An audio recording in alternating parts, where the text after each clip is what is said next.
putang ina, magtrabaho tayong lahat. Ito ang gusto ko. Pati kayo mga pulis, putang, papatayin ko kayo, litsi. Huwag ninyo akong... Kasi pagka-mayor ka na, magpa-ano-ano ka lang, palutay-lutay ka lang, wala mangyari sa Pilipinas, maniwala ka. Lalo na yung mga mayors na pumapasok sa droga, yan ang dapat unahin patayin.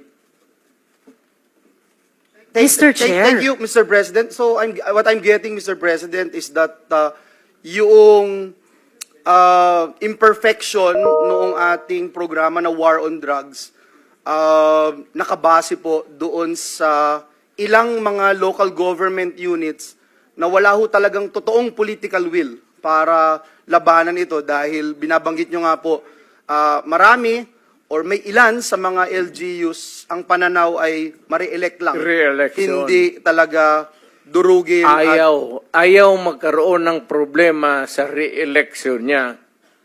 Yung iba naman, takot. Lalo na sa probinsya. Lalo na yung nagninegosyo ng droga, may mga baril, tapos may tao. Mr. Chair, with the permission of Senator Villanueva, quick interjection. Yes, Senator Ontiveros is recognized. Salamat kayo, Mr. Chair. Salamat, Senator Villanueva. Just to make of record na sinabi ng dating presidente na yung mga mayor na suspected na involved sa drugs dapat patayin. That is not an acceptable statement ng isang naging presidente tungkol sa mga naging kasama niyang nagtatrabaho sa gobyerno ng mga mayors.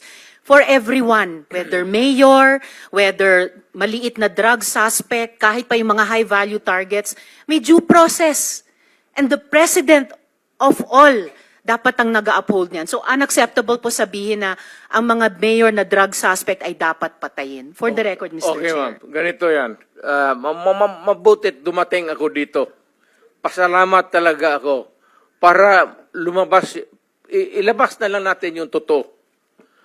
Alam mo, pagka-mayor, pagka-sindikato, hindi mo matanggal yan. Hindi mo basta-basta matanggal yan. And they are there, so many stories abound. Hindi na ako kailangan magbigay ng example sa inyo. Dito sa Maynila, mga mayors, pera. It's always money, money, money, money. Kaya pagka nandyan, either they are in cahoots with the law enforcers or yung ibang mayor takot. Yung sa probinsya, kung magka-mayor ka, kaya wag kayo, may nakikinig ngayon, wag kayo magpili ng mayor na pitsugin. Kasi wala talagang mangyari. Pagka mayroong mga sindikato, ex-policemen, ex-soldiers na may baril, tapos takot kang mamatay, walang mangyari sa siyudad mo. You have to, maraming problema na nakatago, ma'am, na hindi natin nakikita. Nasa undercurrent yan. Hindi natin nakikita yan. Sino po ba yung mga yon? Hindi, all over. Mayors. All over. Hindi ko masabi. Just for the record again, Mr. Chair, and with thanks to Senator Villanueva, unacceptable na sabihin ng isang dating presidente, or kung sinabi ninyo noon nung presidente kayo, na ang sino mang suspect, maliit man, malaki, mayor, na suspect sa drugs, ay dapat patayin. Kasi may due process po. Salamat kayo, Mr. Chair. Salamat, Senator Villanueva. Yan, Mr. Chair? yan ang, that is my stand. If you do not agree with me, I'm sorry.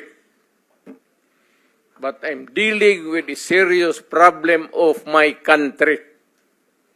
Hindi mo madala sa pakiusap yan. Sabihin mo, putang ina, huminto ka pag hindi, tutudasin kita. Yun ang, lalo ng pulis. Putang ina itong mga pulis. Pagka pumasok yung pulis sa droga, Hindi mo sabi, hoy, pulis, huminto ka. Puntahan mo yung pulis, sabihin mo, mga pulis, kung mga tao na harapin ko, o tito, total, let us be, labas na lang natin yung, pati yung